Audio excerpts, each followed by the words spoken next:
오늘은 최근 사회적으로 큰 이슈가 되고 있는 신종 금융사기, 특히 계좌 정지 사기 또는 통장 묶기 사기라고 불리는 범죄 수법에 대해 깊이 있게 말씀드리겠습니다.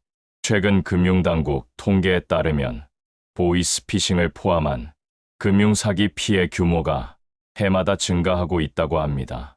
그런데 이제는 단순히 전화 한 통으로 돈을 빼앗는 수준을 넘어 제도와 법규를 교묘하게 악용하는 방식까지 등장하고 있습니다. 그 대표적인 사례가 바로 계좌 묶기 사기입니다. 여러분, 한번 상상해 보시기 바랍니다.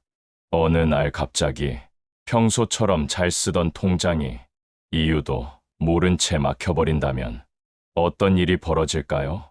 평소 매달 자동이체로 빠져나가던 전기세, 수도세, 관리비가 하루아침에 멈춰섭니다.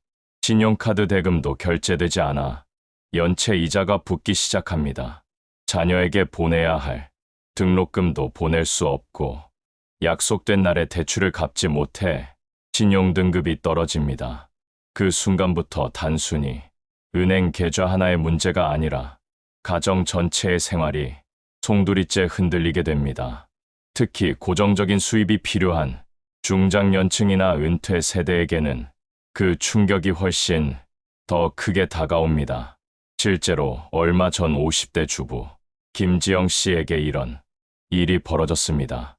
김 씨는 저금리 대출을 해주겠다는 전화를 받았습니다. 목소리는 매우 정중했고 자신을 은행 직원이라고 소개하면서 공문 형식의 문서까지 보내왔습니다. 김 씨는 대출이 필요하던 상황은 아니었지만 혹시나 하는 마음에 크게 의심하지 않고 개인정보를 작성해 보냈습니다.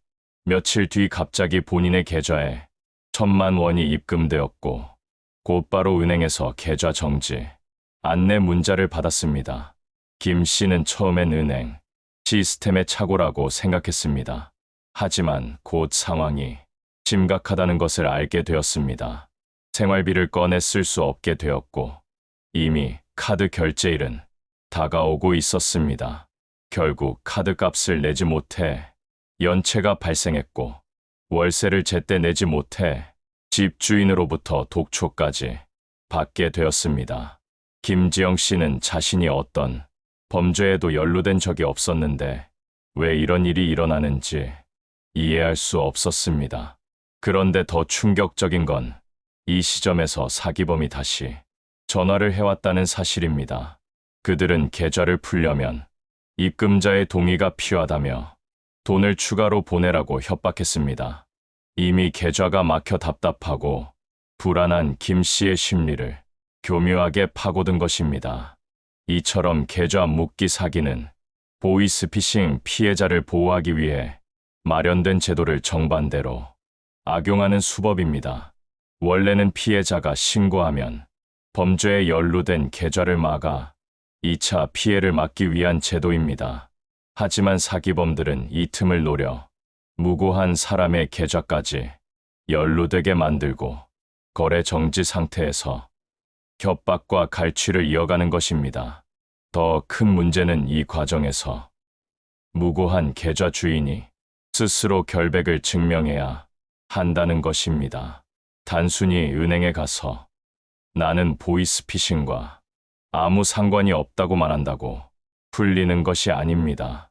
경찰 진술서를 제출하고 은행 기록과 거래 내역을 모두 제출해야 하며 경우에 따라서는 통화 내역까지 증거로 제출해야 하는 경우도 있습니다. 법적으로 입증 책임이 계좌 주인에게 있기 때문에 절차는 까다롭고 시간도 오래 걸립니다. 비슷한 피해를 겪은 60대 자영업자 이정남 씨의 사례를 보겠습니다. 이정남 씨는 오랜 세월 장사를 하면서 거래처와 신뢰를 쌓아왔습니다. 그런데 거래처에서 정상적으로 입금한 돈이 사실은 사기 계좌에서 흘러 들어온 것이었고 그 즉시 이정남 씨의 계좌는 정지되었습니다. 며칠 동안 대금을 주고받지 못하자 거래처에서 혹시 문제가 있는 사람 아닌가 하는 의심을 하게 되었고, 결국 몇몇 거래처와는 거래가 끊기게 되었습니다. 이 씨는 억울하다며 은행에 항의했지만 은행은 절차대로 증거를 모으고 이의 신청을 해야 한다고 했습니다. 그 과정에서 몇 달이 지나갔고 영업은 계속 차질을 빚었습니다. 결국 신용도 떨어지고 거래처 신뢰도 무너져 큰 손실을 입게 되었습니다. 특히 시니어 세대가 이런 피해를 당하면 상황은 더욱 심각합니다. 72세이신 박병규 어르신께서는 매달 국민연금을 통장으로 수령의 생활비로 사용했습니다. 그런데 어느 날 통장이 정지되면서 연금을 찾을 수 없게 되었습니다. 병원 진료비와 약값을 내야 했는데 계좌가 막혀 지불하지 못했습니다. 결국 자녀에게 급히 돈을 빌려 치료를 이어갈 수밖에 없었습니다. 또 다른 사례로 68세이신 최옥자 어르신께서는 손주 교육비를 매달 송금해 주고 있었습니다. 하지만 계좌가 막히는 바람에 약속된 날짜에 송금하지 못했고 가족 간 오해와 갈등까지 생겼습니다. 혹시 돈이 없는 게 아니냐, 다른 문제가 생긴 게 아니냐는 말까지 듣게 되니 경제적 피해뿐 아니라 마음의 상처까지 깊어졌습니다. 여러분, 이런 사례가 드문 일이 아닙니다. 금융당국은 보이스피싱 피해를 막기 위해 제도를 마련했지만 실제로는 죄 없는 시민이 피해를 입는 경우가 잇따르고 있습니다. 문제는 피해자가 직접 무고함을 입증해야 하는 불합리한 구조입니다.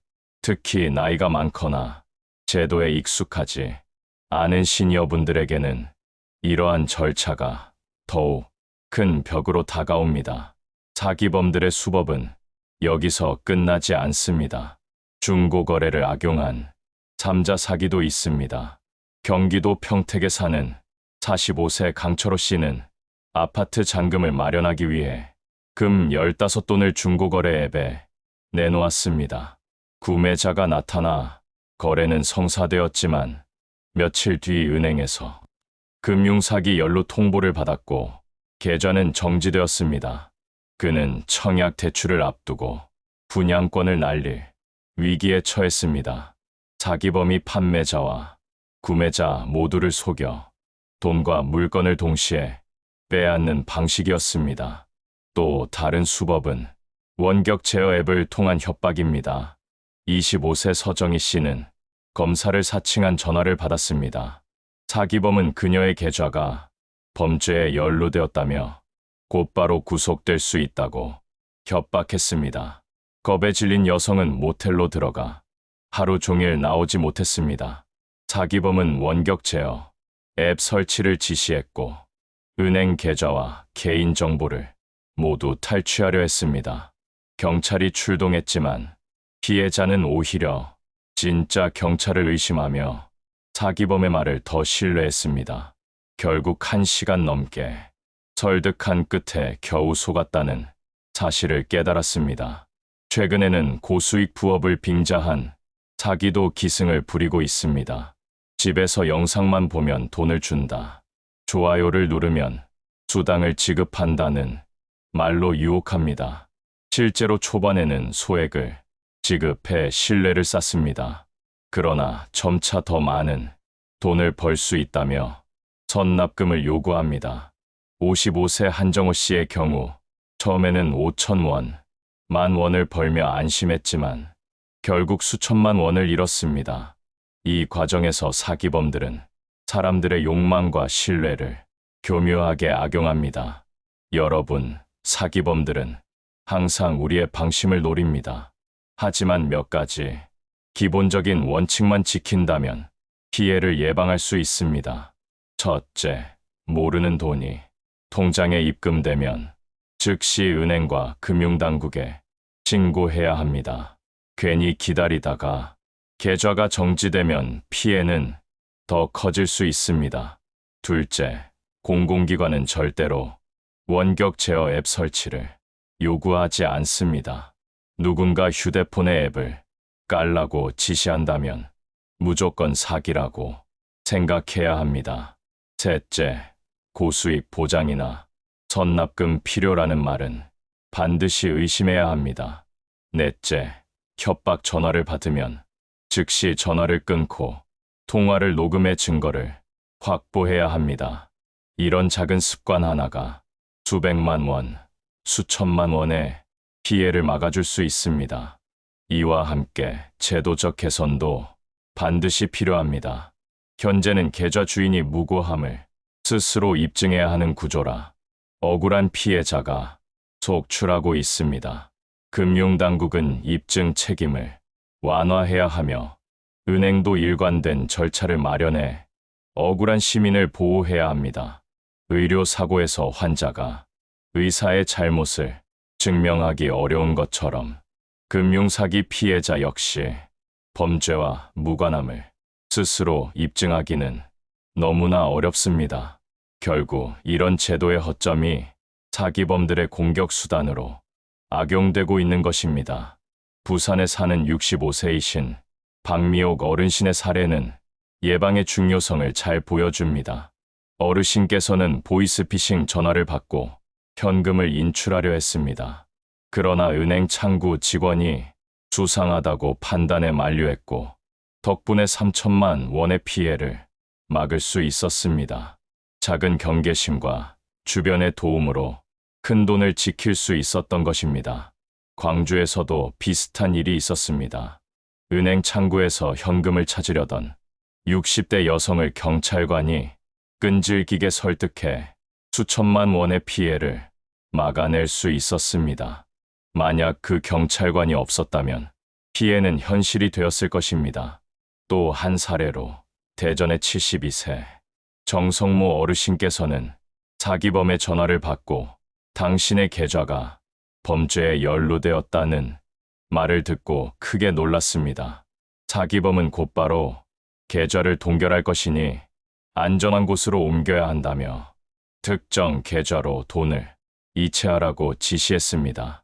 어르신께서는 순간 불안해져 실행하려 했지만 다행히 옆에 있던 아들이 이상하다고 느껴 바로 경찰에 신고했습니다. 경찰의 빠른 대응 덕분에 전 재산을 잃을 뻔한 위기를 모면할 수 있었습니다.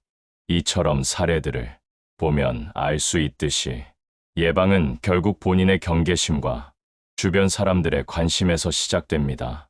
작은 의심과 빠른 대처가 여러분의 평생 모아온 재산을 지킬 수 있는 가장 강력한 무기입니다. 사기범들은 늘 새로운 수법을 개발합니다.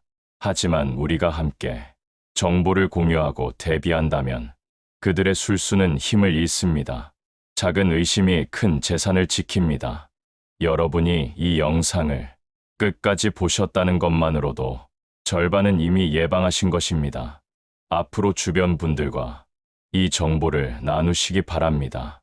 부모님, 형제, 친구들과 공유한다면 여러분의 작은 관심이 큰 피해를 막을 수 있습니다. 오늘 말씀드린 내용이 여러분과 가족의 소중한 재산을 지키는데 작은 도움이 되셨길 바랍니다. 영상이 유익하셨다면 구독과 좋아요를 눌러주세요. 여러분의 작은 관심이 저에게는 더 좋은 정보를 준비할 수 있는 큰 응원이 됩니다. 항상 건강하시고 안전하시기를 바라며 다음 시간에도 꼭 찾아뵙겠습니다. 감사합니다.